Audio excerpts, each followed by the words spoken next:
Yo, what's up, guys? I'm Insanin, and today we're going over part one of my new Biomega explanation series. If you're anyone like me, you love Biomega, but you find it incredibly kind of confusing at moments because it's spread out all over the place.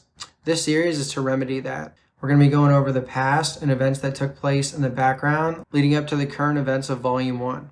All right, let's get to it. Sometime in the 1900s, Rurudo is born. Around 2050, the colonization of Mars begins. The following events happen in the years leading up to 2265. Something resembling an insect is found on Mars. At first, they think it's only a fossil, but after it's rehydrated, it starts to walk on 7 legs. They learn that the creature is a host to parasitic microbes that form plant like ovules deep inside its body. About the same time, Rurudo is discovered by scientists on Earth. Despite being over 300 years old, she looks very young, and researchers learn she has an unusual genome of 24 pairs of chromosomes, technically making her a different species of human. At this point, they are saying this woman is immortal. They learn she can discharge small amounts of a plastic like substance from her body. These discharged particles resemble plant pollen, and the polymer forming those particles is also very unusual. This is what comes to be known as the reverse morphic polymer. If you're unfamiliar with plant science, pollen is the male aspect of reproduction, and ovules are the female aspect of reproduction. Rurudo contains the pollen, and the parasitic microbes found on Mars form the ovules. Okay, now the following is important. A man named Leif Grebnev falls in love with the immortal Rurudo, most likely during the period research is being done on her. Unfortunately, though, Rurudo is soon being sent to Mars so that they can perform tests between her and the Discovery there to learn more secrets behind her immortality and the ovules formed by the parasites.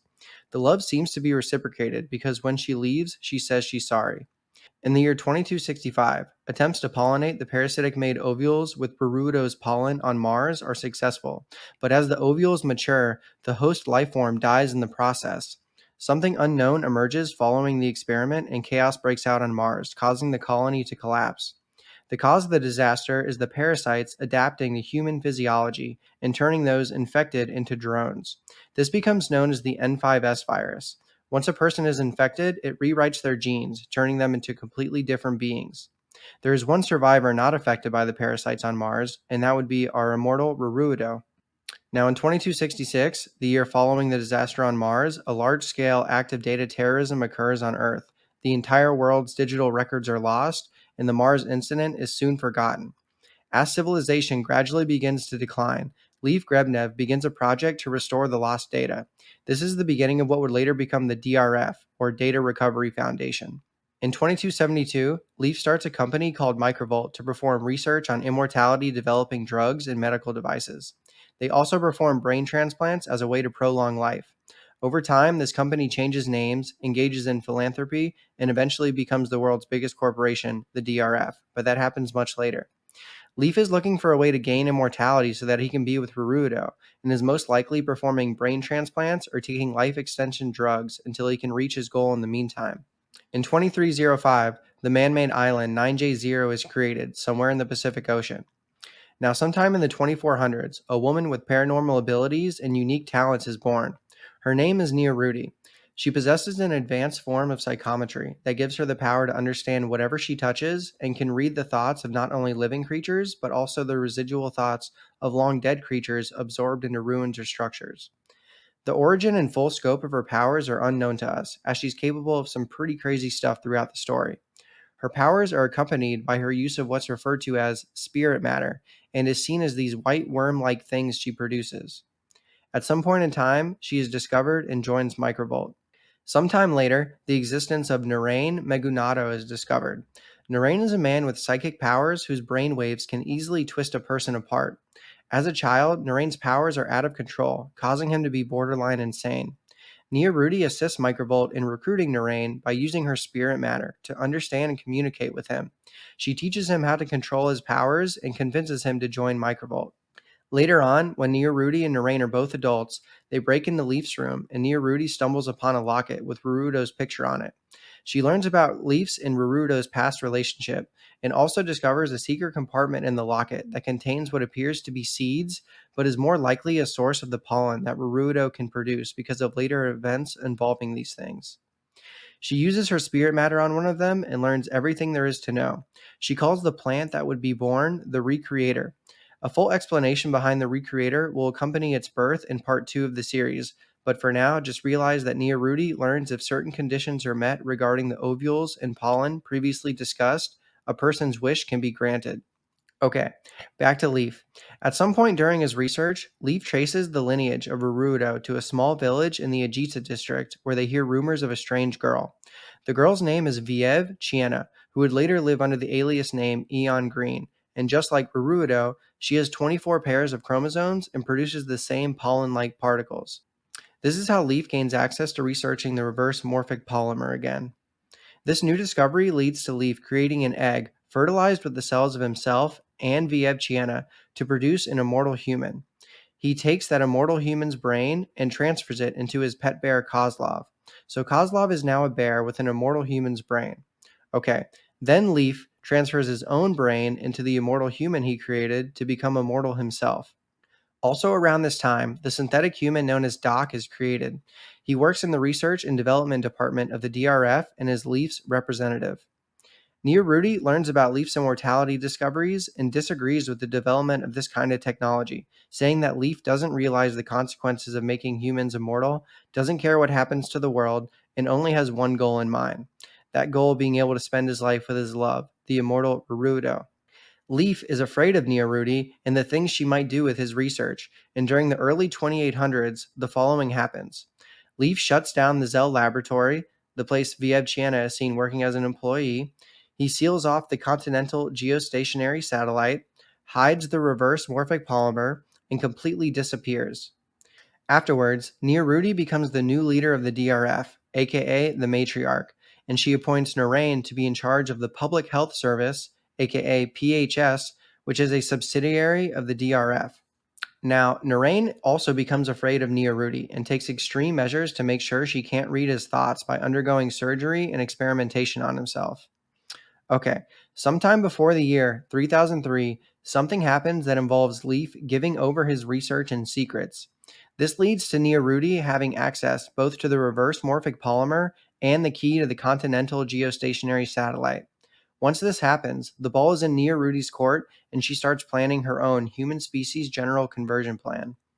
In 3003, the DRF starts preparing their compulsory execution unit, aka CEU, for actions involving abducting accommodators, dealing with the upcoming drone epidemic, and setting things up to basically take over the world by defeating rivaling companies and various armies during the opportune time. In 3004, the DRF sends a vessel to Mars with Leaf on it and at least one other person. Meanwhile, a rival company called Toa Heavy Industries hires Dr. Kurakawa to lead a project creating synthetic humans as a method to handle the upcoming issues with the DRF. The brains of these beings are growing within the Shikiomi, where a year in real time equals more than 50 years.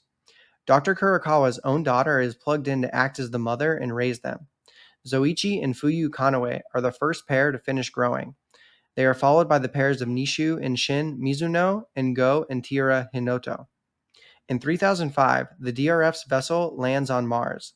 This is both the first and last scene of the manga and shows Leaf finally reuniting with his love Rurudo. In 3006, the DRF vessel sent to Mars returns to Earth. However, once in Earth's orbit, an accident happens that ends with fragments of the vessel falling down into the Pacific Ocean and a drone being left adrift in space that is scattering spores across Earth. One of the first places the spores affect is Island 9J0, and this is where Volume 1 starts with Zoichi and Fuyu heading there to play cleanup. Now, the following is what most likely happened in the background during the past that connects the dots of the events and sets us up for part 2 of this series.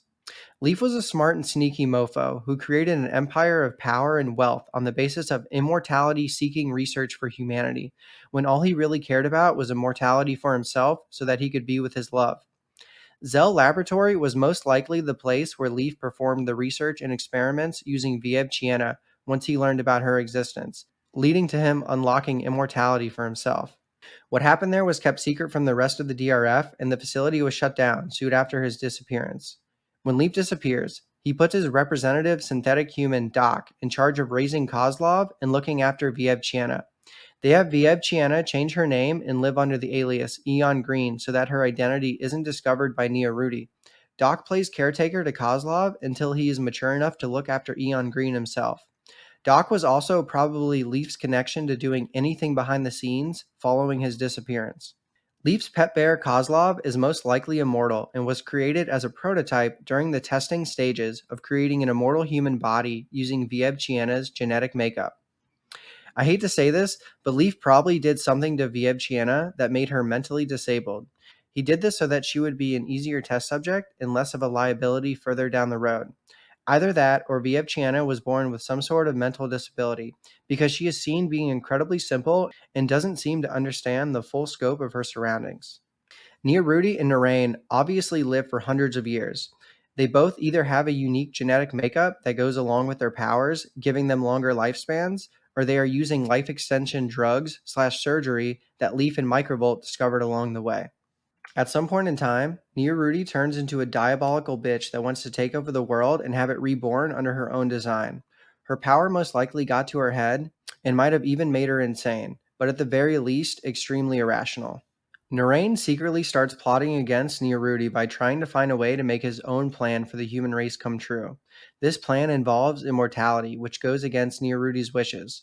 He recruits Dr. Wildenstein to help him with his efforts. Now, this is important and connects to major dots. In all likelihood, Leaf was backed into a corner by either Rudy or his limited resources after disappearing, and he struck a deal with Rudy that let him be with Rurudo in exchange for all of his secrets and information. The best deal he could get was a DRF flight to Mars to be with her under Rudy's conditions. After Leaf strikes the deal with Rudy, it's safe to say that she has access to all of his previous research and discoveries.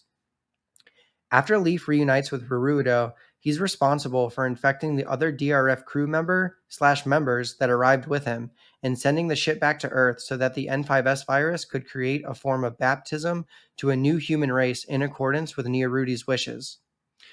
Rurudo's genetic makeup and/or the polymer aspects of her body are most likely responsible for her immunity to the parasites. This applies to Vievciana as well. Regarding Toa Heavy Industries, we're given pretty much zero information on the history of the company, but it's obvious they have a certain amount of insider information about what is going on with the DRF. Now to clear up some confusion about parasites, ovules, spores, drones, and the N5S virus. So, the parasites found in the creature on Mars adapted to humans following the experiment with Rurudo's pollen and started turning people into drones. Wherever the parasites are, the ovules will be formed, and the drones spread the parasites via spores they give off. All of this is referred to as the N5S virus. All right. I hope that was a good explanation and you guys got something out of it. Look forward to part 2. If you're interested, don't forget to check out my weekly podcast that Insane in Studios does. It's every Saturday around noon, and we basically just go through a certain manga series at a time and discuss it and then kind of shoot the shit a little bit afterwards. Hope you guys liked the video. Don't forget to leave a like and comment on what you thought, as well as subscribe. You're going to keep hearing me talk about manga. All right. Stay tall, heavy, tough, everyone. I'll see you next time. Peace.